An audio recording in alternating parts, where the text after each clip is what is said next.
all my mind is on is content. Yeah, everything happens for a reason, I believe. Hey legends, welcome to this week's episode of Chatting with Chappy. Watch, it's Moo Lee. Hey legends, welcome to this week's episode of Chatting with Chappy. We have an absolute legend from IG, YouTube. We have Mr. Lewis Jean from Clubface UK, mate. How are you today? Good, thank you. Thank you so much for having me on. I appreciate it. Shout out to your followers. Yeah, no, we've got heaps of people who are keen to hear from you, so I appreciate you taking the time to come on and have a chat with me. Especially, I just want to get going really quickly into this one. Only a little while ago, you've cut your finger open. Do you want to tell us about that?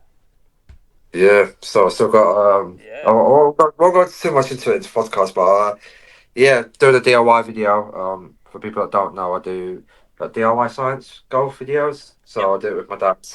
But Mad Mike, my dad, does the DIY stuff. I don't do that. I do the golf. Yep. I'm the golf guy. But Yep. I recently moved out, so was trying to get kick-started in the video. Stanley knife, straight for the finger.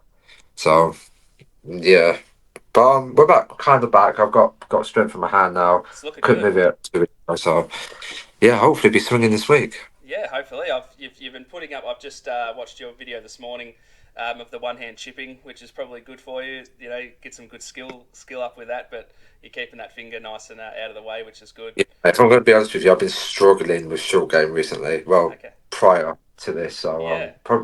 in a weird kind of way, did me a favour working on putting and chipping Yeah. and also so yeah. In a weird way, there's a tiny, thin little silver lining there for you, isn't there? You've always got to look at the glass half full, right, mate? So Yeah. Yep. I've been going through a bit of negativity lately myself, and I've had about 3 or 4 people just have a chat with me and just say, look, mate, it's always a half glass full, and there's always a silver lining. So just try and find that, whether it's in something else that you're doing, just find that passion and that love, and you'll be fine. And then all of a always. sudden you get that ignition. Yeah, everything happens for a reason, I believe. So it's a way for someone to tell me to slow down and not try and do too much at once and stick to your lanes. So Well listen, said. man, Yeah, well I said. won't be cutting anything in the future. Stick to that golf game, my friend. Definitely. Mate, for people who aren't really that, obviously the people who don't know who you are, can you explain what Clubface UK is? Jeez, that's a good question. I've I've got had to ask that the, I've quite a got to ask while. the hard stuff. I've had that quite a lot over the 3 years that I've been doing social media. Yep. I think at the start it was just a hobby, mate. So I started in lockdown, literally nothing to it. I started on TikTok, so you didn't know I started on TikTok. I was Yep. like one of the first creators to be on TikTok. Like when I started TikTok, there was only like dancing. Like there's Rich Shields on TikTok originally. There was Yep. like Garrett Clark from Good Goods. Yep. There was a couple of other Josh Mayer, and that was really it. So golf wasn't really a thing. So I got quite lucky with the whole TikTok space. Got to like 500,000 in a year and a bit. So but now I'd say now Clubface is anything from tips and tricks to growing the game of golf, entertainment, science because I love science. So Yep. missing science golf. It's pretty much anything to do with a golf club. Anything, even without golf club, I play with anything. So Yep. yeah, I think it's more than just what I originally started with. Yeah. So, obviously, for people who don't know, you've got over 900,000 followers on TikTok, Yeah, 210,000 subscribers on YouTube, and 92.7 thousand on Instagram. yeah, You're yeah. you're a very busy man. It is getting busy now. Definitely, it's definitely something. It's been taking a lot of my time, but I'm very thankful and very lucky to be in the Yeah. situation I'm in. Well, Very lucky. it shows from the work that you do. Like your work that you do on your socials is really incredible. It really inspires me personally. But I know full well the people I've spoken to that I say, hey, you guys won't believe who's coming on my podcast. It's Lewis Jean, and I appreciate it, man.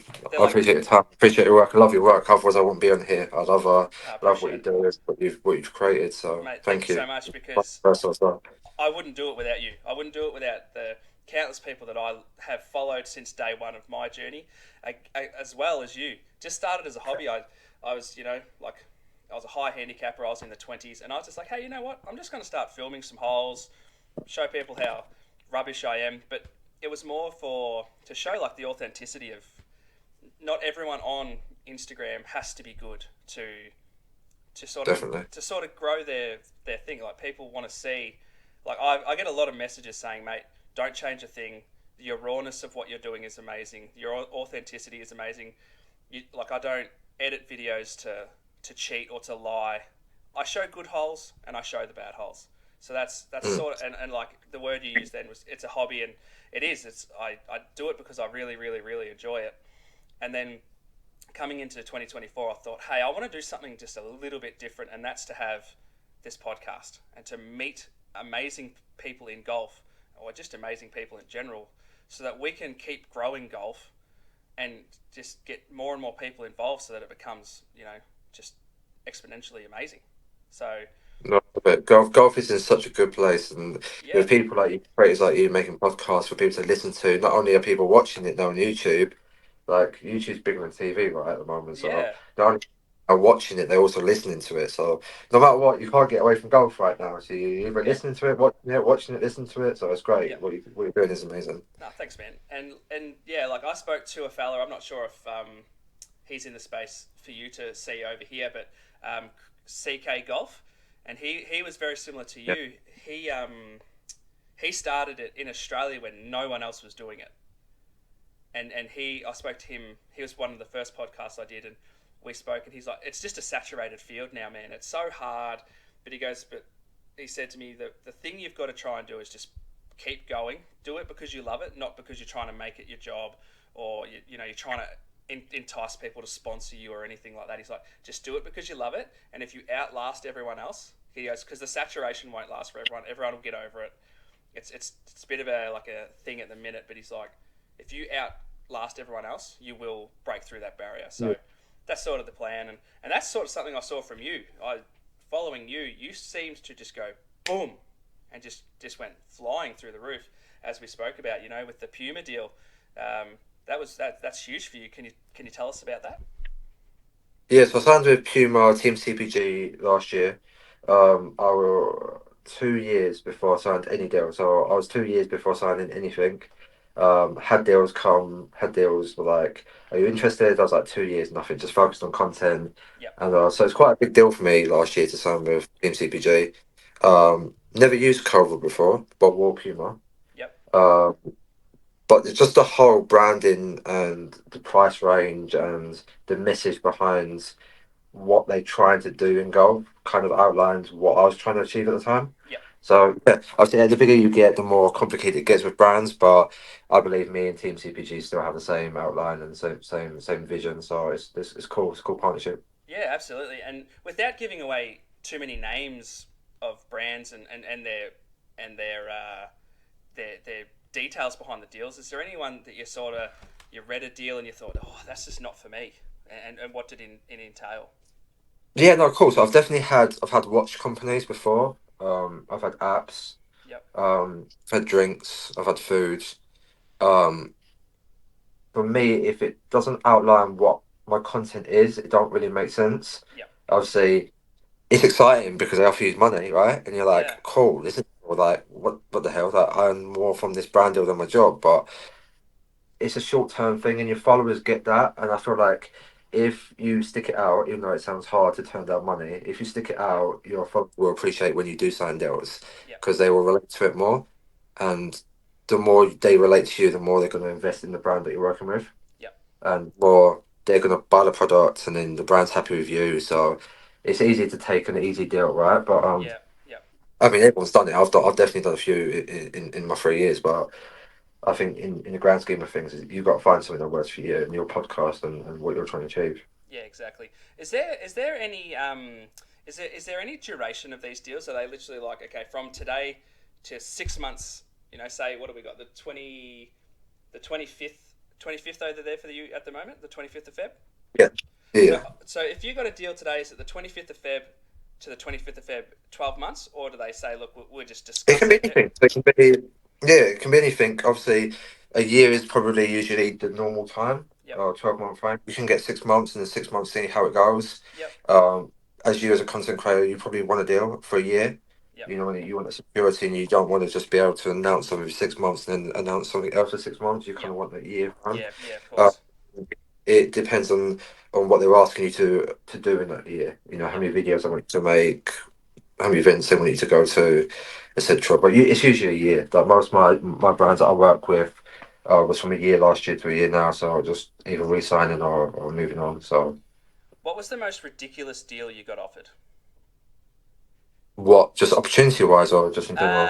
Let's just go with like a brand that said, "Hey, Lou, we want 10 videos a month, or you have to come to 15 events." What was the most like? You just eyes wide open, like I can't commit to that. Anything It's stand not mainly out? brand. It's not mainly brands. It's trips. Yep. If you don't, if you probably people don't think about it, but I've been offered trips like Yep. to Dubai or America, Yes. and they'd be Saw like, that one. yeah. So they'd be like, yo, we want 15 videos in 5 days. And you're like, what? So, what do you mean? Like, so it's different. Like obviously, I didn't do that many videos when I went to Dubai. It Yeah. was quite chill. But Yep. I've had some trips offered me being like, yeah, this is cool. Come here, but we want 4 YouTube videos from you. You're like, that's just impossible. Like Yeah. I'll be working through the night. So Yep. it's mainly trips. Brands are quite cool. Brands seems to be alright Yep. with content. It's more like holiday people and the travel companies, to be honest. Yeah. Okay. Because I've got a few little yeah, I got a few brands that send me a shirt and just say, "Hey man, all we want is 3 videos," and you're like, "Yeah, sweet, that's easy as," and you're just like, and like they don't, and obviously over here in Australia, some of these brands, they're just starting out, so 3 videos to them, you can just do 3 whole vlogs and just put them Yeah. out 2 days apart, and that's your deal done, and you've got a free shirt out of it. So like to me, it's quite easy to sustain at the moment, I guess, but Yeah. yeah, like I'm just obviously praying in the future that if I just keep working through and break this barrier, that like I'm trying to work on Puma. I'm not sure if you've ever seen, like I've got some reels out there where Puma always comment and say, "Hey mate, we need to see you in Yeah. Pumas. We need Six you." cars. So I'm hoping that I'm in their eyes and they're just waiting for something Definitely. that just goes pop. And Puma yeah, and CPG is one of those brands that do notice everyone. yep, I mean, when I don't know if you saw, but for Christmas I gave away. I was one of yeah, the first creators to give away that Puma and Cobra ambassadorship. I tried to I get it. mate, like That's I went to huge. them with that idea. I went to them with that idea, thinking there's no way a brand of their size is going to go through with this. Yep. Nothing. Straight back. Go ahead. I was like, what? Go ahead. Whatever you want. Go ahead. We love the idea. And I'm like, that's cool because it shows that Yeah. they look for everyone, right? Not even just content creators. Like the people listening to this, you could be anyone going Yep. through the giveaway and Yep. become an ambassador. So, yeah, definitely, it's cool. But like what you said with the brands, you do 3 videos for one t-shirt, right? Yep. As long as it makes your time worth it, as long as you're happy with doing that, and you say, you know what, I can make 3 videos because it's 3 cool slugs and I get a cool shirt. Yep. Cool, it works, right? Yep. Like with the trip, you could go out to 13 hours of traveling. You get a really cool hotel, you get a really cool stay. You go make 15 videos. You ain't gonna Mm. have 1 minute to chill and enjoy that country and enjoy that hotel. So, yeah. So it's like you have to decide if it outweighs the good or the bad. Yeah. So Exactly. Yep. Yep. Yep. These cool videos that you do with your dad. Does he come yeah, up with those, or do you come up with those? Like with that, uh, the uh, funny ones, the helmets, the tennis balls. Do you just sit there and go, "I'm going to go whack a tennis ball today"?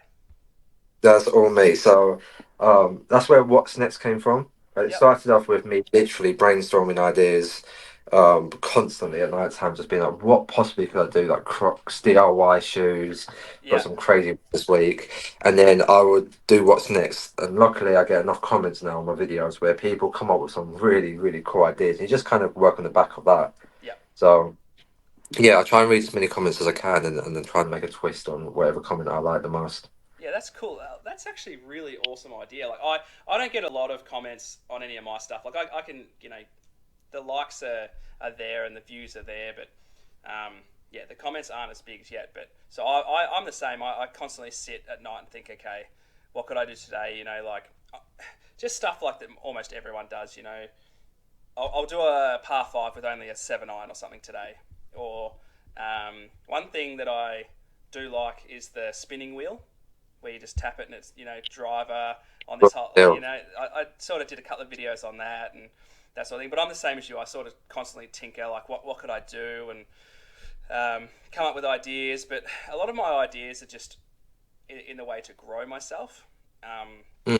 So later this year, I'm organising a charity event um, That's cool. with all the people that have had something to do with me throughout the year. Um, and so like I love that. so I'm really hoping to get a lot of the people who have messaged, commented, always liking my stuff.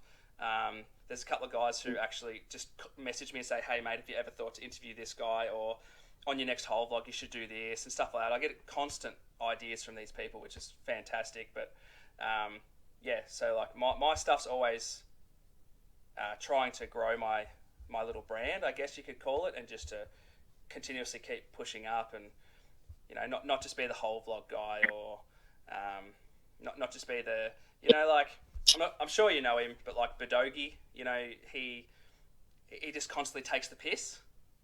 Yeah, Like it's class. Such good content. oh, it's so good, yeah. And like you just think I can't do that. I don't want to copy him, so I'm just constantly trying to figure out ideas of how to Yeah, I have be this standalone. conversation. Yeah, I have this conversation with content creators all the time, like all the time, and it's not copying. So someone said to me, "Oh, I really want to do what you done. I really want to put firework in a golf ball. Or I really want to put an air tag in a golf ball." I'm like, "Go do it. Do something different." Like I've used illegal golf balls. I've used straight golf balls. I've used all anything you can possibly think of probably in the golf space. I've tried. So when people say to me, "Oh, it's copying you," I'm like, "It's not copying. Like you've seen something. Don't make the same video. Like don't Yeah, you're not yeah, gonna put the same caption as me, my same words as me. Same people watch you for you. Like you have a niche, right? People watch you because they enjoy watching you. yeah, So whatever you do is going to be you. So if you see something that you like and it makes you happy, then you should do it, and your followers will see that, and they will comment ideas because they want to see you do it. It'll be 90% of stuff that you probably want to do has been done. yeah, You know, when the Apple Vision came out, I was like, bingo, that's what I'm going to do. Trying so hard because in the UK we don't have it. yeah, I'm trying every contact I have to get Apple Vision. But people have done it already. I'm still going to do my own version. I've ordered it. I'm still going to do my own little take when it comes out. But yeah, just it's never copying. It's as long as you put your own tail on it and you do yeah. your own story. And that's Not the thing copying. about everyone, isn't it? We're all unique. We're not designed the same. We don't think the same. We don't speak the same. We don't all that sort of stuff. So no matter what you do, even if it is even if it is a similar idea, it's like when you go through. I'm not sure if you ever did essays and stuff. You can get that article and just change it to your words. So you just paraphrase it, right? So Mm. I get your video and go, right, I'm going to completely change it to my way, and then I got the idea from you, but it's not yours. Do you know what I mean? Stuff like that. I'm constantly experimenting. I think it's the biggest thing in social media that you can do. Yeah, Obviously, I say to people, if you go viral, you go viral for a reason, right? yeah, So keep doing what you're doing in order to carry on going viral. If there's a viral video that's taking place, don't switch it. yeah, Keep going because it's happened for a reason. But I love experimenting because I get bored, mate. I get bored in one lane, so I try and yeah, do things all. It's sometimes, mate. I've done so many things that don't work. yeah, So many things. With the power of Instagram is it's only three videos in a line. So the yeah, time you upload 9 videos, that grid is gone. yeah, So if it doesn't work, that 9 videos pushed all the way down, and you know what I'm saying? No one's seen it. yeah. Oh yeah, experiment. Speaking of viral, what is your most viral video? What was the video that just exploded? It's actually kind of heartbreaking, you know. That sounds like a really weird thing to say. Yep, But of all the effort and time I've put into social media, I cut up a golf ball yep, and it got 50 million views. So when I started social media, when I started TikTok, it was about 6 weeks into TikTok when this happened. yeah, Um, and basically, I started TikTok doing trick shots, didn't do very well. Um, Literally got like hundreds of views, never got 1,000 views. I just started trick shots. And I did teaching tricks, like tips and tricks, putting hacks, chipping hacks, all that sort of stuff. And then I was like, you know what I'm going to do? I was really fascinated with golf balls at the time. So I was like, I'm going to tell people about golf balls and the different cores that golf balls have. One yep, piece, 2 piece, 3 piece, 5 piece, whatever. That video did 500,000. I was like, oh, this is my most viral video. That's sick. Like, whatever, cool. The next Saturday, I had nothing to upload. Bear in mind, I uploaded every single day for 18 months without fail. I did 7 days a week for 18 months. One Saturday, I had nothing to upload, mate. Nothing. Yeah. I'm like, dude, what do I do? That's cut up a golf ball for me. Yeah. Alright, cool. Cut up a golf ball. 15 million views later. That's awesome. Yeah, so it was one of them videos that shouldn't have happened, but happened. Yeah. So, Yeah. but yeah, actually, a weird thing grew me 75,000 followers on TikTok, roughly between 75,000 Holy shit. you know, off one video. Yeah. Cut What up a golf ball. what golf ball was it? It was a Nike RZN white golf ball. Yeah. It was one of the red golf balls from Nike, which got discontinued. I ordered it off eBay. I bought stupid amounts because you can't buy one golf ball. So I can't remember how many golf balls I bought, but I bought $80 worth of golf balls. Yeah. So I had like a box come to my house from America like 2 weeks later, Yeah. like actual box for these golf balls. I just picked one out, cut up. That's so cool. Like something out of nowhere just exploded. No, That's awesome. no. I've had a couple of good ones. I've had a couple of DIYs do well. The first time I uploaded the DJ Khaled video, DJ Khaled himself shared it, and that went Yeah. pretty viral at the time. I've had a few that's done like 15, 20, 30 million, but not on that scale, not 15 million above. Lad Bible shared it, Sports Bible shared it. Yeah, it was all the YouTubers were reacting to satisfying videos. It was a weird video to have. My face ain't even in it. I'm just my hands in it. I'm like, Yeah. That's insane, man. That is so cool. but yeah. Was there a time when you were, I'm not sure, like you tell me, when was the time, do people notice you? Do people see you on the street and go, hey, that's Clubface UK? In the golf world, I Yeah. get it a lot. Yeah. Golf courses, driving ranges. I get it pretty much most times in the UK where I go. Yeah. Never really in public. I've had a couple of times in supermarkets, a couple of times maybe just being out in the shopping centres with my missus. But like, if it's not in the golf space, I'm fine. And that's probably the way you like it, right? I love it. Just Love it. I can't. let me do my shopping. Yeah, I've been out, so I'm quite pally with some of the big golf YouTubers, and we've been out for nights out. We've been to events together. We've been out with a couple of the big names that I'm quite good with, and it's crazy. Like their level it's abnormal. It's obscene. It's like going out with just like a golf version of Justin Bieber. Yeah. It's crazy.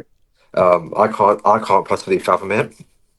But I guess they're used to it, right? Yeah. So Yeah. I asked that question because I've had it once, and I've only got 4,000 followers.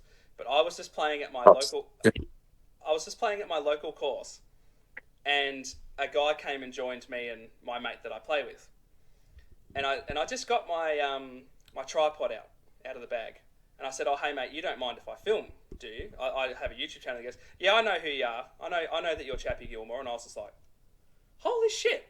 Like it was just like the very first time I'd ever been noticed before, and I was like, "That's cool." Like I know it's but yeah, because I Yeah, obviously you say I only have 4,000 followers, right? But like that's 4,000 real people. yeah 4,000 human beings follow you. yeah So like it's crazy. Like you don't fathom a yeah number, right? yeah You yeah don't think, oh, okay, this YouTuber's got 100,000. I've only got 4,000, but that's 4,000 real people. Like, someone's gonna notice you at some point, right? yeah It's your local course, so it's a weird. I remember the first time someone ever asked for my autograph. I was like, me. I gave the kid my real autograph, yeah. How did not that feel? knowing. No, I gave him my real autograph, not a club face one, not like a thing. Oh yeah My actual one, because I had no idea. Like I had like I'm not no. What do you mean me? Like I had no idea. It was only when I got home and I said to my missus, I was like, yeah, someone asked me for my autograph today. She's like, do you even have like a club a face club face? I'm like, what? He's like, you're not meant to give your real one. You're not meant to give you like the one you use for your bank. Like you're meant to give her like a one up, right? And I'm like, oh wow. So that was the first time it hit me. Yeah, right. And has there been? Have you got a club face one now? Yeah. I mean, that not that night. I sat there like red eyed, with a piece of paper, like different Clubface ones. Like, do I like this? Do I like that? I actually like honestly. I don't think. Well, it'd be amazing if they did. I don't know if anyone will ever ask me for my autograph, but I don't know how because you have your personal one, and if you ever try to forge signatures, it's quite hard. Like you think you're looking at it and you go, I don't know how to make that happen. I wouldn't know how to do a Chappy.Gilmore one. It'd just be like I don't know Chappy with a G and a I don't know. I'd have to work on that. Yeah. Um, You get it, mate. You definitely get it. You get it more when you go to pro-ams. Like if you when you start doing pro-ams, I think pro-ams is the one where you get it the most. yeah, You don't get it from your local club or stuff, but when you go to like Genesis or B&W or etc., you do get kids asking for flags or hats yeah. or that. So you'll have it definitely. You need to work on one. Go work on one tonight. I'll work on it right now. As soon as we hang up, I'm going to start working on it, and then I'm going to send it to you and see what you think. Perfect. Lou, who's the most, whether you've played with them or not, but who's the most famous person you've ever been around? In the golf space. In any space, like whether you've been at, when you went to Dubai, was there any famous people there, or have you ever been to a PGA tournament and you've been around, Yeah, Ricky so it's hard Wahlberg because or, I'd say probably not famous, right? But like, yeah, obviously they're famous, right? But like I'd say, like in the golf space, you're gonna have YouTubers bigger than pro players, right? So I can say to you, like I've met Moo Lee, I've played like behind him, yeah, I've played with Dan, I've played with some really cool European pros and PGA pros, right? Tommy Fleetwood was in front of me. yeah, But you take the likes of Rich Shields when I played day after the Open, bigger crowds. Do you know what I'm saying? It's yeah, weird because it's so influential, so powerful. Good. You know, yeah, Garrett Clark, Bobby, like got hanging out with them, like yeah, they- the power that those boys hold, as well as Rick, is phenomenal. Like you can't walk 5 yards without a crowd of 40 people being behind you. yeah, So. You go to a PGA event, you're watching your favorite pro player. They're going to be bigger because they're on tour, right? But yeah. in the golf space, you got these guys that are a lot more influential. Yeah. So I was talking to Chris, the CK Golf that I was talking to you about before, and we were talking about it, and it just hasn't erupted to that level in Australia. It just doesn't seem to explode that way. Like some of the influences we have here are like really, really amazing. Like really, really skilled at golf. But, They've got but fantastic content. Their cameraing's amazing. Their editing's amazing, and yet, and I know you say but he's still got like CK's got his 16, 17,000 followers. But I would put him in the realm of say like yourself or Badogi or something like that. He's the guy in Australia or you know in the South Asia. But it just doesn't seem to be explosive like that. And like if Chris went out and played at his local course, if you didn't follow him on Instagram, you wouldn't know who he is. If that makes sense. yeah, So like it just hasn't gone to that level of like where you're walking around with Rick Shields and you've got a posse behind you. Like that's insane. yeah, no, it's insane to see how much impact UK golf has. Obviously, I haven't Mm. been to Australia. I do hope to get there this year, but the UK scene and the UK crowds, especially for YouTube golf, not just Rick himself, but Peter. There's a couple Yep. of others in the UK Yep. that are massive. Seb, the crowds that they pull at events and pro-ams and even Tubes and Ange. I don't know if you watch Tubes and Ange, but B&W, like the crowds that are watching Jimmy Tubes and it's insane, mate. Like the Yep. amount of people is ridiculous. Yep. Um, yeah, UK's a good spot at the moment for influencer golf. I might have to come over and spend a week with you and learn Man, some lessons.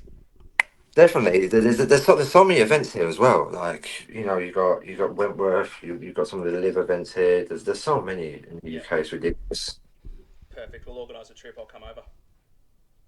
Let me know, man. I'll host you. That'd be sick, man. That'd be great. Hard question for you because you might not want Yeah. it. I doubt Of course. I doubt they watch unless you recommend it to them, which would be really cool. Peter Finch, Rick Shields. Have you met them both? Yeah. Who's the better golfer? Off. It's tough. I actually couldn't choose. I'm not just saying that for viewership. I actually don't. They Rick looks on camera like he has a mirror most times. Yeah, I've played with him twice, and some of the best golf I've ever seen someone play. And I'm not just saying that. Like, I played with him day after the Open, and I don't know if you watched the video with I did. And so it was mostly him, mate. Yeah. It was most of the shots was his. So I haven't actually played golf with Pete. I've watched Pete, and Pete's pure. But I've only ever done that £1,000 challenge with Pete. I don't know if you saw that on his channel. We played for £1,000. Oh yeah. Um, I'll follow that. yeah. So I've only ever seen him hit a couple of shots. Yep. So it was myself, Hannah, Seb, Mia. Pete gave us an opportunity for £1,000. We had to hit 5 different shots from 5 different points. The last golfer to miss the green won Yep. £1,000. So and then I won't spoil the ending, but Yeah, you will. I got you. I'm gonna put money on you, Ali. but yeah, no. So that'd be tough. I think have they played before? They have played before. I Yeah, think they did a really cool video. they tied. I'm not They, sure. they, I'm pretty sure they tied. Yeah, I yeah, might be yeah. wrong. Did you see the one where they picked each other's clubs? Is that the one they tied on 18? Am I thinking Yeah, of a different yeah. one? I'm Yeah. not. Yeah, I just Yeah, I remember was right. they went into like this secondhand shop and they chose each other's clubs, and I think Pete was being really, really, really nice to Rick, and Rick was like, "No way, he's getting the shit. Like he's not getting any good clubs." And I remember because I think they were sort of generous to each other a little bit, and then it got to the putter, and Rick was like, "He's getting the," and it was just like an old Spalding or something, and Pete gave Rick a 2-ball Odyssey. Yeah, I remember. I actually Yeah. remember that video. And I Yeah, I remember him remember it. picking it out. And he's like, "Oh, Pete, you've stuffed up there. I'm going to nail putts with this." That was a good video, actually. I really enjoyed that one. That was it. It was a golf bidder. Yeah, That was it. That was the video. I remember what you're talking about. Yeah, they drew. They drew that video. So yeah, yeah. yeah, That, yeah. that was Ripper. What's the? Have you ever? So this is a silly. No, they're not silly questions. Have you Right, any ever, else? have you just gone out with someone, whether they're famous or not, and just put the camera away and just been like, you and me, we're going to just duel it out. No, Camera's always out. always. People ask me this all the time. It's very, very rare I play without a camera. Yeah, okay. Very. That's why I don't do competition play. I haven't done it for a while. I'd love to. I'd love to go around on a Saturday middle Yeah, and just have nothing better to do than play with the people at my local club and just enjoy 18 holes of golf. But it yeah, seems whenever you play, you're either filming a YouTube video or you're filming TikToks, shorts, yeah, Instagram videos. You're trying to cram as much as you physically can in the space that you have with that crater. It'd yeah, be lovely. Sometimes you're on trips. You know, when I had the Dubai trip recently, I was with like Jay Boffrard, who's a footballer, and a couple of others, and we just went out for 9 holes of night golf. And we were just like, listen, we're just gonna play. We're just gonna enjoy night golf. But camera came out anyway, yeah, filmed anyway. So yeah, it seems to be one of them things where you feel like you have to. You don't have to, but you feel like you have to in the sense of like you want to. You feel like you're wasting an opportunity if you're not. So yeah, always out. yeah. That's incredible. I do. I have the same thing. I love filming. Like we get out on some of these beautiful, perfect days with the sun out, and you think I've got to film some stuff here. And you're always just like I'm always just finding I've got the camera out and you're doing bits and pieces and stuff like that. But if I don't do it, I feel like I'm behind. I think shit. I've got to dig through my files here and find a video to put up this week. And then you think shit, I should have filmed. Do you I know you usually ask questions, but do you find that you play better golf on or off camera? Off camera for sure. Do you that's gonna change. I hope so. That that will change for you. I hope so. You're gonna miss it in a few weeks and you'll be like, you know what? I cannot hit a golf ball without being on camera. Yeah. It's weird because it's weird because like when I play sometimes with my mates, Yep. which is rare, I'll step up onto a golf ball and in my head I'm like, right guys, par four, 421. I'm like, I'm not. And my friends are looking at me like, you're gonna hit the ball, and I'm like, I feel awkward. Not Like, I feel, describing to the fans what's going on. you know what I'm saying? Like, it gives you that like level. You'll get it where you get that level of confidence. Like you're like, Yeah. oh, I'm just gonna peel one off to the left. There's a tree right there. I'm gonna wrap it around the tree, and you're giving yourself this like false Yeah. delusional confidence that you end up doing it, right? Or sometimes you make a mop of yourself, but Yeah. sometimes you end up doing it. But on the golf course, I end up just spraying out right or blocking it right OB. So Yeah. it feels So weird to play back. so it actually essentially becomes like a part of your routine. You walk up to the tee box, you describe to the people, how far you've got, I'm going to wrap it around this tree. But when you're not on camera, you're like, oh, my routine's kind of Yeah. gone. My It's only t-shirts. I don't finish the game and take off my hat and be like, comment, subscribe. Like I yeah, don't, I don't do that at the end of the match. But it's like literally t-shirts is the one I'd say that like you step up to a t-shirt and you're like, okay, this feels a little bit, yeah, do a bit odd, not getting doing it. So you'll get to a stage. Pro Am's never get easier. yeah. Your heart rate goes through the roof. I think when you do that, have you ever done Pro Am before? You've done one of those? I haven't. Early this year, I had this motto, Lou, and it sort of worked with you, which was great. You never know unless you ask or try. So unless I reach out to big influencers like yourself, I don't know if you'll ever come on my podcast. Like if I'm just sitting at home like, oh, Lou's never going to come on. You're not going to contact me and be like, hey man, can I come on your podcast? You got to be invited. And I'm just like, screw this. I'm just going to ask people because all they can say is no. They're not going to, they're not I going need to, to do that.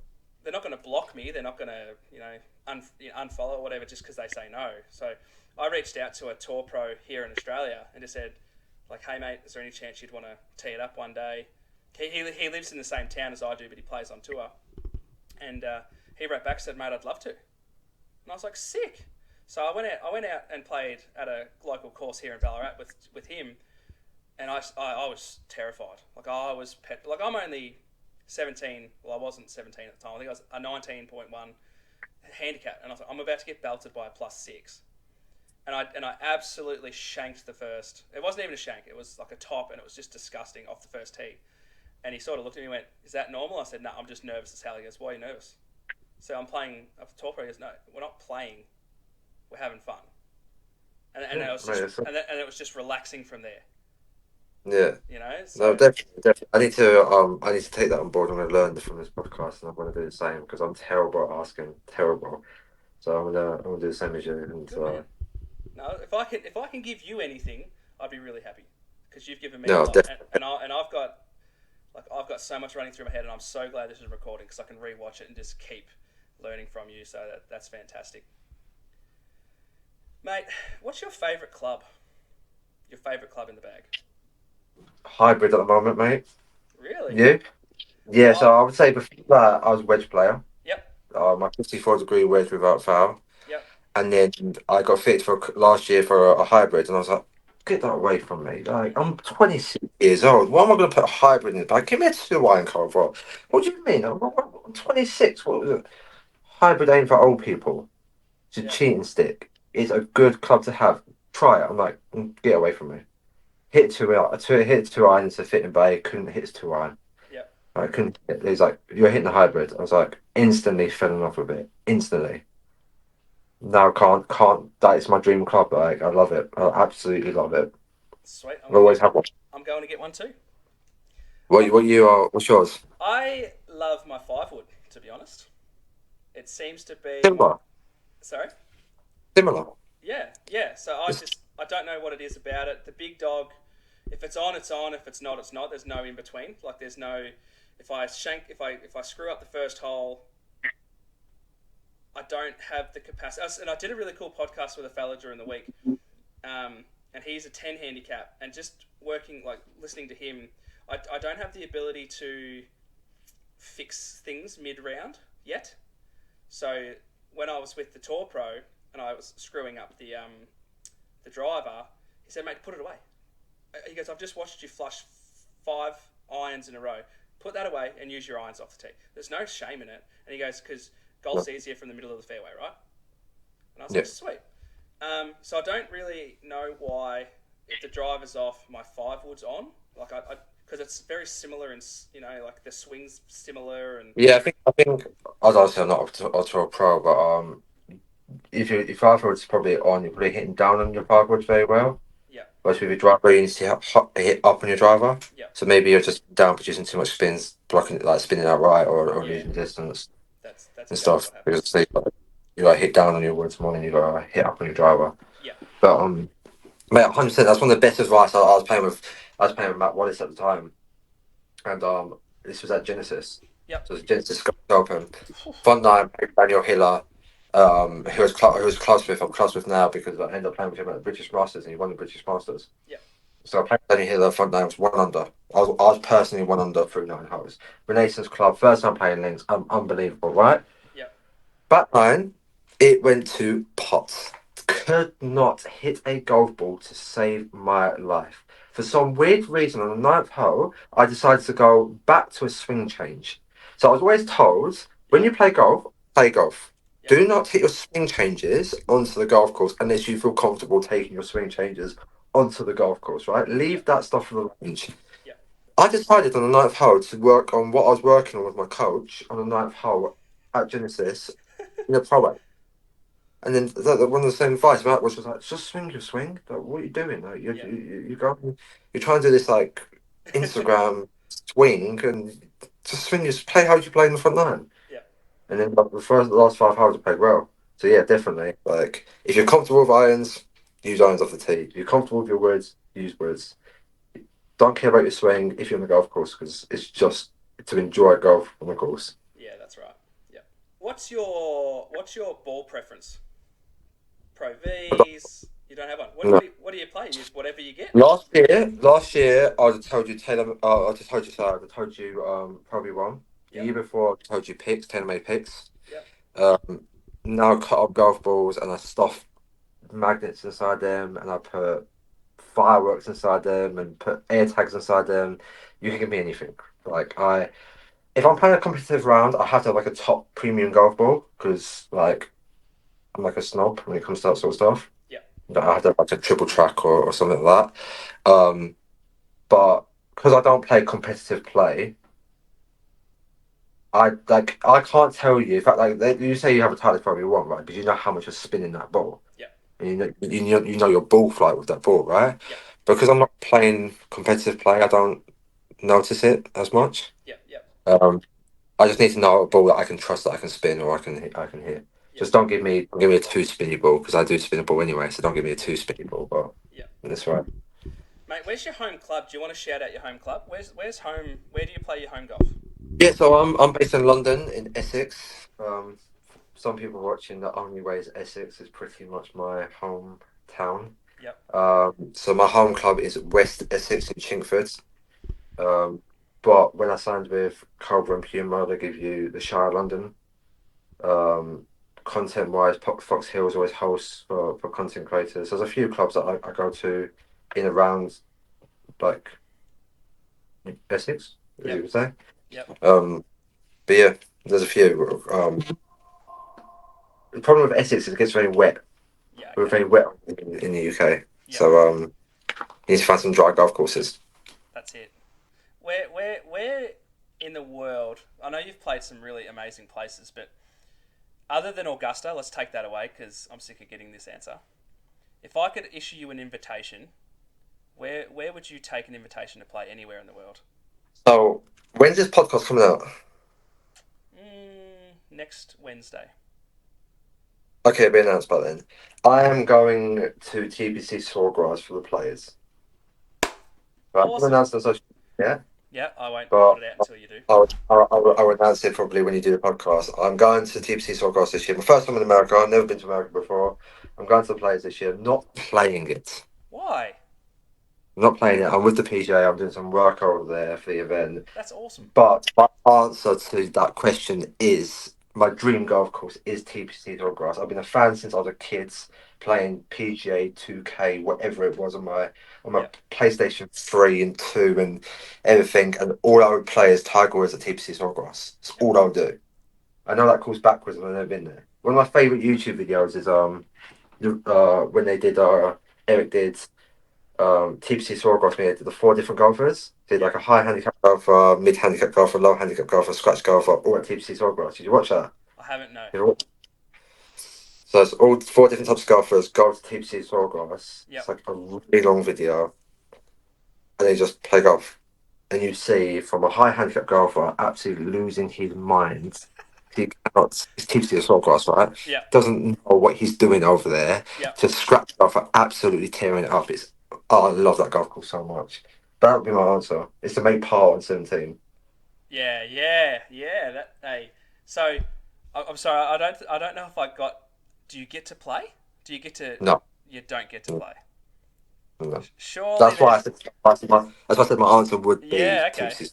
Surely they can get you on. Surely they can put you on the 17th and let you have a hit So at it.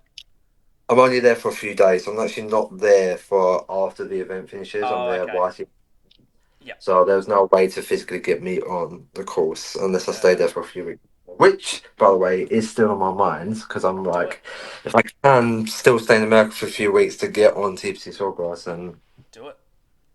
I'll be down to do it. But yeah, that place for me is quite special. Yeah, that's a cool story. I really like that.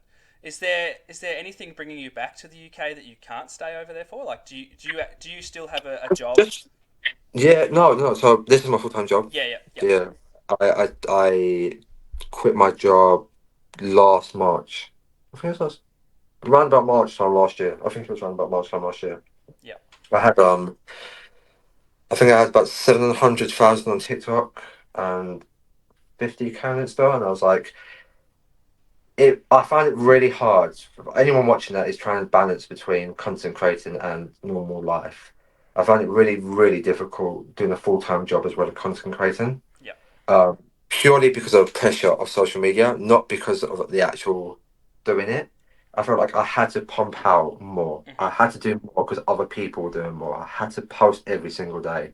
I had to do 5 stories a day. I had to do more, right? Yeah. So I was finding it really difficult when I'm at work, working, and all my mind is on is content. That's Same. all my mind was. That's where I am So now. as soon as I started making money from social media, it wasn't even a lot, but it was literally way less than my actual job. But Yeah. as soon as I started making some money, I was like, I'm quitting. Yeah. Um, because I know you can actually make more money as long as I was making something. Yeah. If it was £100, as long as I was making something, I can carry on to do something more. Yeah. What was So what was what was the profession you were in? advertising, Yeah. Okay. yeah, Could website design. So that's really really good for you, isn't it? So you can use that experience in your content. Yeah, so my parents, my parents own an advertising agency. So I work for them. So my dad Okay. does branding. Yep. So he did like a website development thing that I worked for inside. So he did like my logo, my branding. When I started social media, it was just my name, Louis John. Yep. And he was like to me, "Yeah, you can't have your name." I was like, "What?" He said, "You can't have your name. It's not catchy." I know. Who's going to remember Louis John? If we walk down the street right now, we met someone and told them your name, do you think they would remember you by the time you got home? I'm like, what should I be called then? Had a shower, got dressed, came downstairs. He already had this and that designed. Bullshit. By the time, by the time I had a shower, this and that was done. He What was a like legend. Clubface. I was like, surely Clubface UK, sure it's been trademarked it, and it kickstarted from there. That's so cool. Man, you're full of such good stories. This is grouse. I appreciate that. I want to ask this one, but I don't know if you just answered it. But in let's go two ways in life and Clubface UK. Let's go with life first. Who's your biggest influence? Stunned. I've got ya. Wow, that's hard, you know. I find it a hard question to ask, and I have had some people really struggle to answer it. So don't feel any pressure. But if you want to start with golf, you can start with golf. Yeah, start with golf because I think life's harder. I think golf wise, I'd say either Rich Shields or Garrett Clark. Yep. I'd say I've grown up watching Rick. Um, he's like one of the first YouTubers I've ever watched.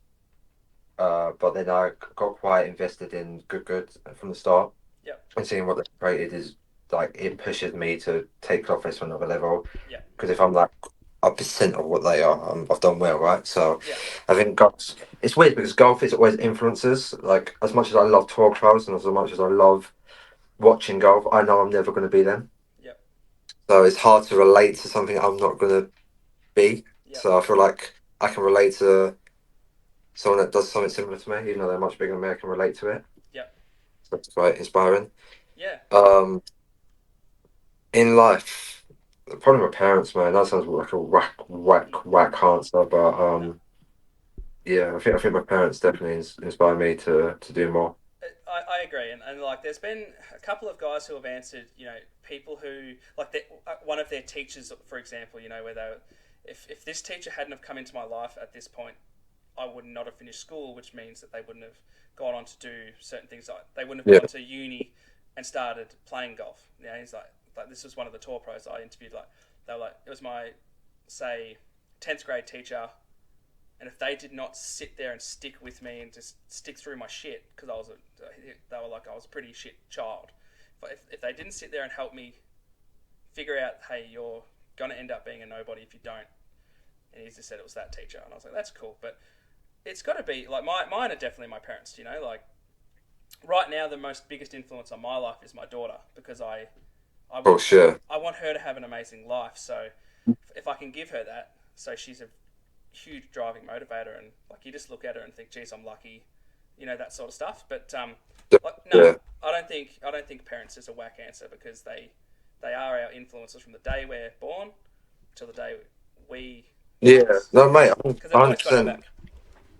Yeah, 100%. I didn't have a great social upbringing as a child. I was quite like introverted. I didn't really socialize as a kid. Um, so my dad did a lot with me as a kid, and then my mum supported me throughout this whole Clubface thing, like leaving my job, obviously leaving their company to do this. Yeah, And she was like, whatever you need to do, like you got to do what you want to do, right? So a lot of people will be like, you're not quitting a good job for this, but you're not quitting. You got stuff to do. You got stuff to pay for. You're not quitting a job to pursue YouTube or Instagram. So yeah, I have to say them. yeah.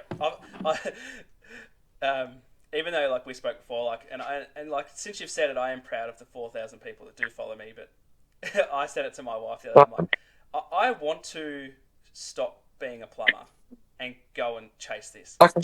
Do you know what I mean? Like, I want to throw everything I've got at it. I want to go and play every day. I want to film every day. Another cool aspect of what I'm trying to do is challenge different people on Instagram. They travel to me, or I travel to them, and we film around, and then I just put little snippets up on Instagram of like, okay, he won that hole, I won this hole, we tied that hole, things like that. And I think that's really fun. And yeah, I'm just trying to encourage people to. I want to involve and include every single person I meet to just grow. Like, I want to. So the brands that ask me to wear their hats or their shirts, that I say yes, because I want them to succeed. I want them to grow. I want to. If I can get these 4,000 people that follow me to even look at their website, that's traffic, you know. And I want that. I don't want to be that influencer or content creator that goes, well, no, I'm only in it for me. So unless you give me 10 free shirts, I'm not doing a single thing for you. It's, hey, if you want to chuck me a shirt, I'll make you 5 videos. Like, it's easy.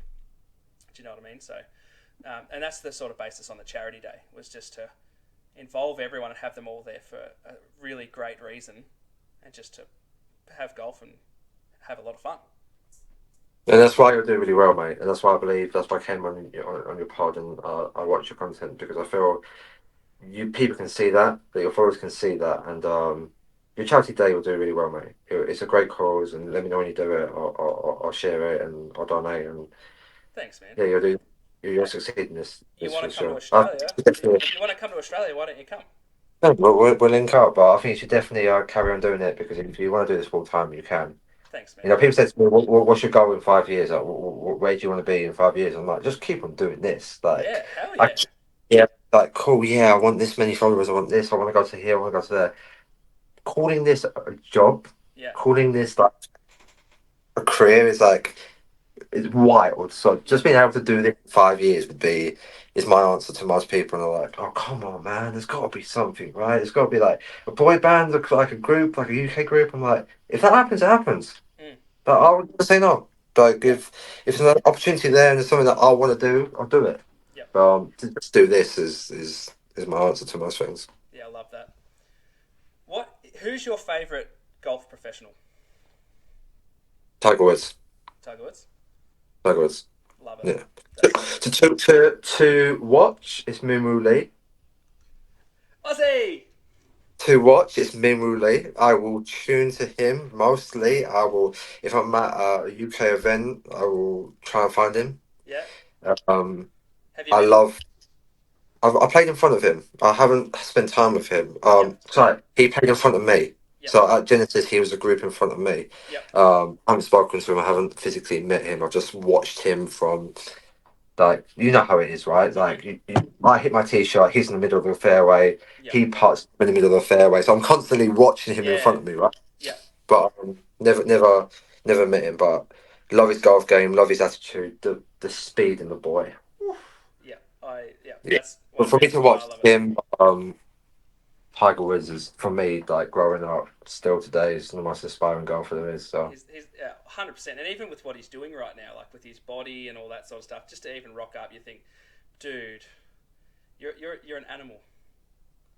what do you think? What do you think of Sunday Reds? Have you spoken about that on the pod yet? I've not asked anyone about this yet, so you're asking me the questions now. I'm asking you. You can ask me after. I just thought I, I, I have quite a weird attitude towards it. So Okay, look, I'm not that. I'm not really that attuned to what is going on in that part of things, but as like what he's done, I'm like, hey, you know what? You deserve that. You are the GOAT. You don't need to be under Nike for the rest of your life. If you want to go out and create your own thing, sweet.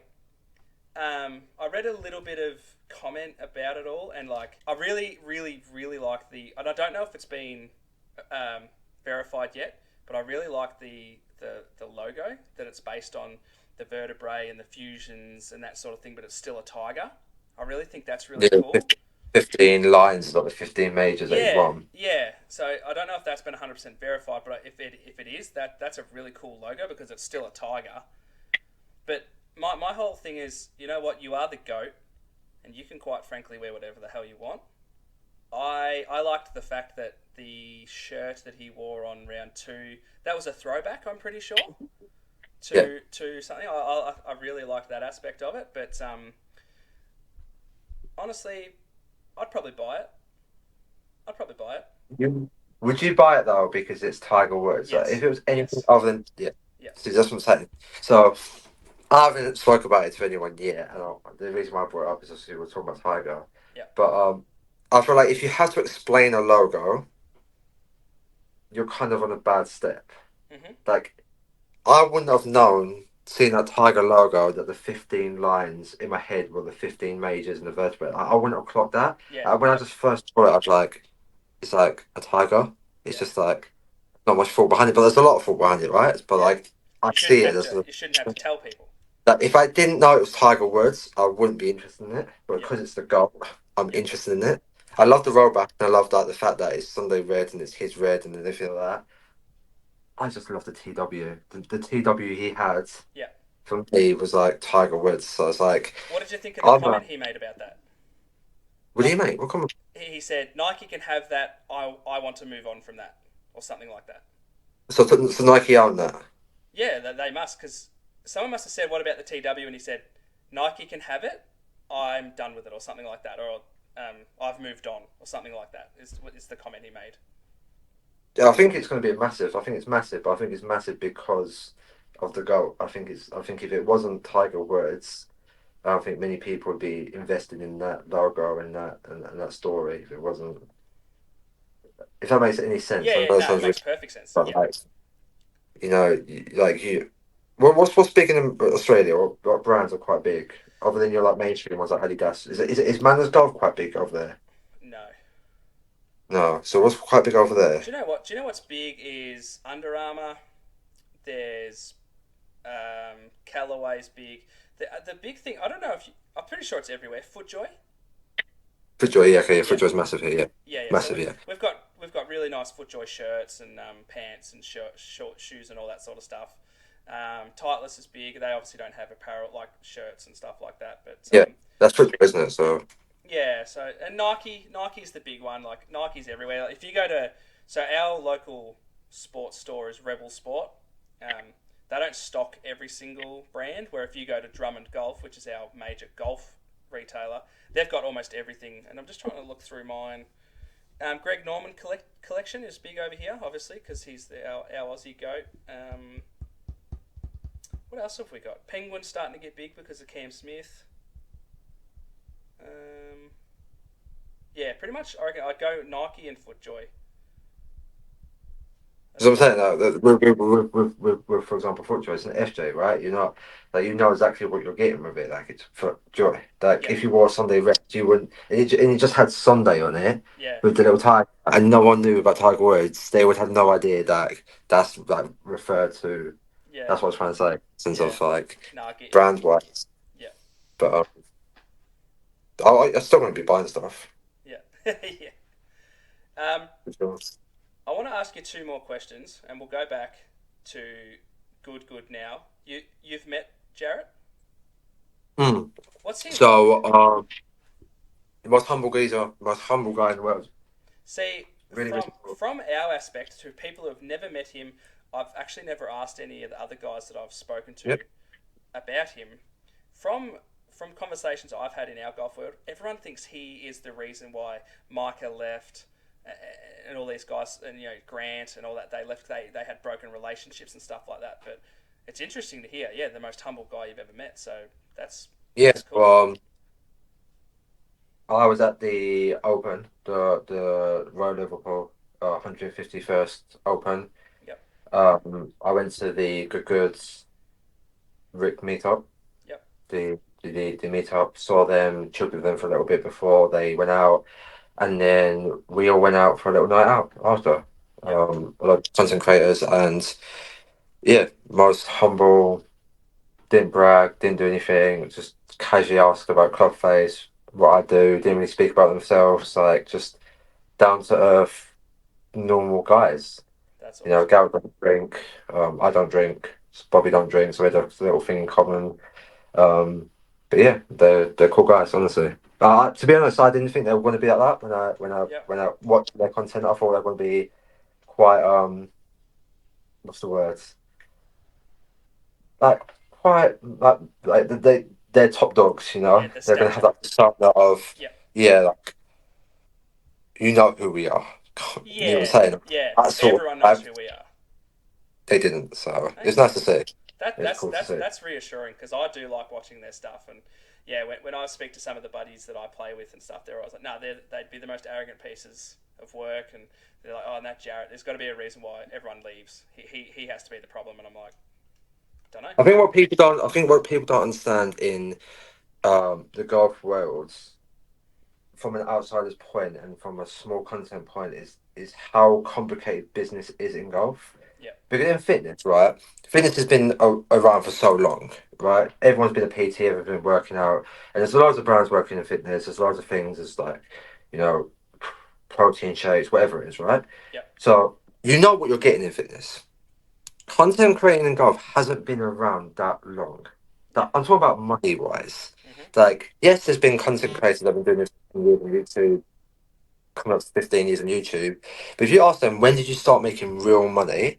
They're going to be like 7 years ago, Yeah.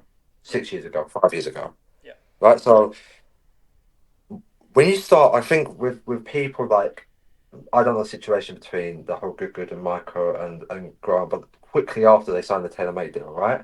Yeah. So they obviously, it came to a business decision of what did better for them financially and probably life wise. Yep. And what can they get most out of it? And they've obviously decided that being solo was better for them than Yeah. working with Good And they've both done really well out of it. Like I watch Grant's videos. He's done those cool ones with Bryson. I haven't really followed much of Micah, but yeah, like they seem to be doing really well just as solo as yeah. they were with Good. So that's reassuring for them, I'm sure. Yeah. I think it just comes to like golfers and golf brands don't know yet how big things are going to be. Yeah. I think everyone's done like a trial and a stage. And I think it's a big leap of faith from Michael and Grant. But it's worked out for them, hasn't Oh, it? Like 100%. that Roy McIlroy video with Michael was Boom. that was Yeah. that was cool to watch. Live or PGA? PJ. Why is that? I to be honest, so when the whole live thing came out, I was very much like everyone else. I sat on the fence. You Yep. know, you had a couple of people that was like really against it, or really for it. I was like, cool. I'm just gonna stay level playing field, see how things go. Don't really know much about it. not going to get too much into the politics of things. I'm just Yep. going to see this from a golf perspective. Mm-hmm. It's quite easy to dig deep into politics and be like, it's Oh, not yeah. good because of this. But Yep. I was like, I'm just going to deep into the thing. Went to a live event. Unbelievable. Yep. So good. Yep. Atmosphere was good. People were good. Golf was good. Really different from going to Wentworth. Really different from going to the things like that. Yep. I find it really difficult to sit there and watch live. Yep. Maybe if it's not on TV. Yep. It's on YouTube. I find it really difficult to follow the teams and stay focused watching live. Yep. But I can sit there and watch PGA for 4 days straight. Same. I find it just really like my mind wanders. Like, at an event, it was cool, but as I'm watching the live or on YouTube or whatever, I'm just like 20 minutes in. I'm like looking at scoreboards. I'm not. My mind is gone. I'm done. Yep. So for me, it's PGA. 100%. 100% agree, mate. The last question I have for you is, what is your handicap? One. That's awesome. But you don't What I play. did. You don't play a lot of comp stuff, so you don't really do cards or anything, right? No, so I do cards with members, Yep. with my dad, because my dad's a member. Yep. A couple of pals that I'm friends with at the club I'll play with. So I do cards with them, but not competitive play. So never on like a Sunday or Saturday middle or whatever. So it's more of casual golf for sure. Yeah. But I saying that I don't really put handicap scores at my home golf club. If I'm going to do a scorecard, I will do a golf course that I'm not familiar with. Yep. So yeah, it's casual. It's a casual handicap for sure. But I would like to say I play to my handicap. Yep. I'm definitely not a scratch golfer. I think even though people say to me, "Oh, scratch and one, you're pretty much the same." Yeah. Trust me, there's a level between scratch and one. There's a level. Yep. I get excited when I get a shot on the hole. Let's put it this way. Yeah. Yeah. So I played at 17, as I said, and like I don't like bogeys, but in the back of my mind, if I'm making them, I'm playing to my handicap. So I sort of like, okay, that's cool. I'm happy with that because if you're playing a Stableford event, if I get a bogey, it's actually a par because I get that extra shot. So like that's positive in my mind.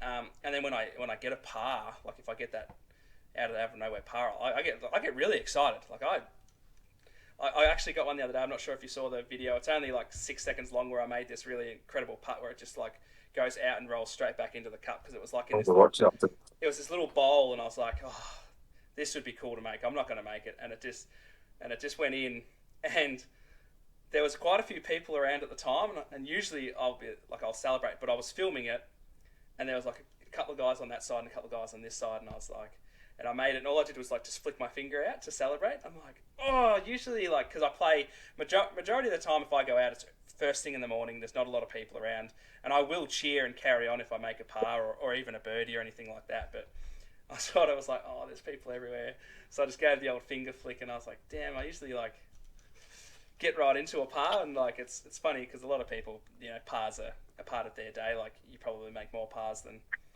any like. Like you might only miss that sort of one or two holes throughout the whole round, but to me, a par's not very often, so I enjoy it. Have you ever made a hole in one? Have you ever made an albatross? Have you ever made? Nah. An eagle? Nah. Birdie's your. Birdie's my thing at the moment. Okay. I broke 90, Well, so that's a big step. I broke 90 not long ago, so that was really cool. I got 86, so I was stoked for that's that. better than most golf in the world. Yeah, well, and I was playing with a guy, and I said to him one day I wanted to break 90. So this is a funny story. I was like, okay, I'm going to break 90 today, and he sort of was like, oh yeah, cool. And I went out there and I put too much pressure on the whole day, and I was just like making bogey, double, bogey, par, double, and I'm like, no, this isn't going to happen anymore. And I got like really down on myself, and then this day. And that day we got in the car and we were driving home. He goes, "Do you realise if you break 90, you're like in the top 20% of the world? Do you know that's how little that's these scores? Not a huge percentage of the world actually get these scores." So he's like, "So you got to think about it in that." Because I was sitting there, I was like sitting on the the window sulking about it, and he's like, "Dude, you've got to play so well to get that, and that's why only 20% of the world do it. And he said, and then 85 is a smaller window. Breaking 80 is even smaller, and like God forbid you get near the 70s, that's even smaller. So he's like, don't get so down.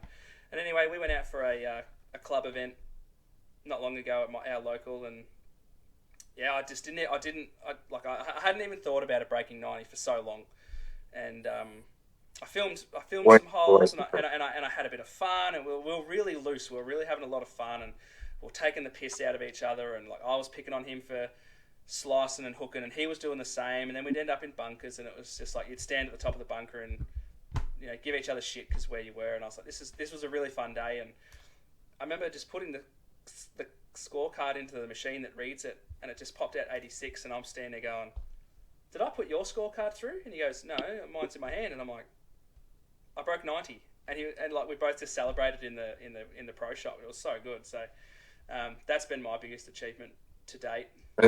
Mate, that's so cool because like no matter what level you are, where you're breaking 90, 85, 75, 70, 65, so for some lucky people, right?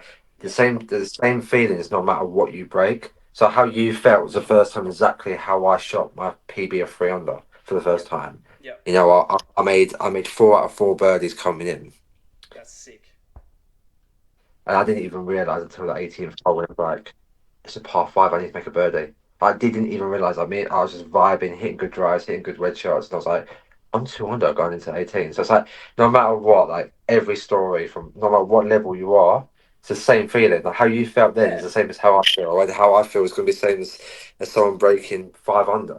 Yep. So that's the beauty of golf. That's why I love golf. It's no matter where you are in the golf, I was playing just golf, about to say you've that, got the same feeling. and that's the beauty of our game, isn't it? Like, there's so many different tiers to this sport, and it doesn't matter if you're a high handicapper or a low handicapper. We all have these little goals and dreams, and once we break them, or once we achieve them, it's just a cool feeling. And then we move into the next tier, and we try to do our goals here, and we do our goals there, and then we ultimately everyone wants to sort of get to a level where they're potentially scratched and they're playing really great golf, but honestly, my goal, hand on heart, is just to entertain people. I don't care. I don't want to do a breaking scratch. I don't want to do a road to pro. I want for people to watch my content for the next 5 years, as you said before, and go relatable. I love that guy because he plays golf like we do, but he just films it and makes money and has a lot of fun. That's what I want to do. I was gonna say I've never done the podcast before. I've done radio before, but I've never done podcast before. And I was gonna say I had 2 things in mind before I left. So one of them was gonna play Two Truths, One Lie with you, Yep. Golf Edition. Yep. And my last thing for you was to ask you something that you want to achieve this year in the golf space. Yep. So I don't know if you want to do it. I don't know if you wanted to. Yeah, let's do it. Don't know. So for me, the one thing that I'd love to achieve this year for golf would be the BMW program at Wentworth. Yep. Like for me, that's something I'm working towards massively. Yep. Um, I love programs. For me, it's the best thing about the whole thing. Yep. Meeting people. It's when you really get to see like what you're doing come to life. Like I said, it's cool having 50, 60K followers, right? Yep. But you don't get to see 50, 60,000 followers. You don't get to see 100,000 followers. You don't get to see 900,000 followers. When you go to a program, you actually see those people. Yep. So for me, that's my goal. I don't know what yours is, but that's my goal this year. Speaking to you just now, and when I played with the Tour Pro who plays pro-ams, I had no idea that pro-ams were just for anybody, and all you had to do, I don't know how it is in the UK, but if you want to play, say, the Ballarat Pro-Am, which is where I'm from, you just put an application form in. I didn't know that. I thought you had to be chosen, or they chose celebrities or whatever. And when I played with the Tour Pro earlier in the year, as we spoke about earlier in the pod, he's like, "Come and do it." He's like, "I don't get to choose who comes out with me, but they might put you in the group with me." He goes, because it's so fun. He's like, when you get to meet normal people who play, Best thing in the world. yeah. And he goes to me though. He goes, "But don't be that guy," because I didn't know that like your shots attribute to their score or whatever. He goes, "But if you're on 6, pick the ball up." Don't keep playing until you get a 10 because it wrecks Yeah. your score. You know? And he's like, so just be that guy. And I was like, okay, sweet. So that's what I would love this year, to have the confidence to just go, I'm going to play one. I don't care. We're going to do it. That's Yeah. our goal for this year. Me and you. Done. You're going Alright. to have a program. We're going to have that program, so we're going to do that this year. Once I book it in, we're gonna have another rechat and then a rechat after for a recap. No, 100%. I want to hear all 18 holes. I'm gonna document the whole thing, and we're gonna chat it all out. I love that. Bloody oath, man. Thanks, man. Legends, let's thank Lewis Jean from the UK, all the way over in London, for joining me on the pod today. I've had an absolute blast. It has been the most fun I've ever had on this pod. I've learnt so much. Me and Lou are now really good friends. We're going to keep in touch. We're going to keep going. Give this man a follow. Check out all his content. Like it. Comment on it. Tell him that Chappy sent you. Thanks, Lou. Appreciate it. Thank you. Thank you guys for having me. Thank you, Chappy, for having me. And keep killing it, man. Same to you, my brother. We'll talk soon. Brilliant, mate.